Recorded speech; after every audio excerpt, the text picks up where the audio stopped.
नमस्ते दोस्तों, मैं मंजू मंद्रवाल एक बार फिर से आप सभी के सामने एक और नई रेसिपी के साथ।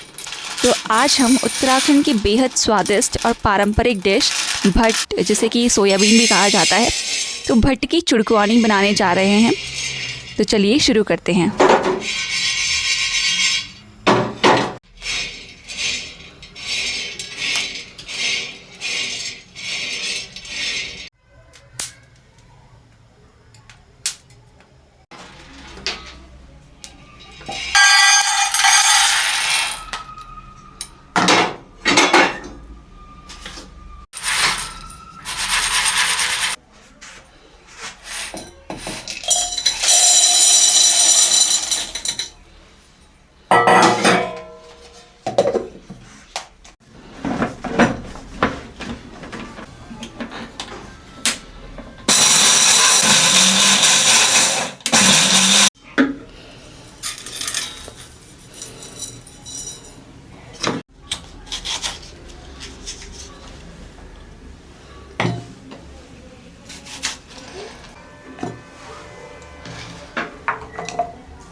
तो लीजिए, अब हमारी भट्ट की चुड़कवानी बिल्कुल बनकर तैयार है और इसे हम गर्मा गर्म चावल के साथ परोसेंगे। तो दोस्तों, अगर आपको हमारी आज की रेसिपी पसंद आई हो तो इस वीडियो को लाइक ज़रूर कीजिएगा, शेयर ज़रूर कीजिएगा और हमारे चैनल को सब्सक्राइब ज़रूर कीजिएगा और साथ ही कमेंट करके बताइएगा कि आपको यह रेसिपी कैसी लगी। तो मिलते हैं अगले वीडियो में एक और नई खास रेसिपी के साथ। तब तक के लिए धन्यवाद। Bye bye.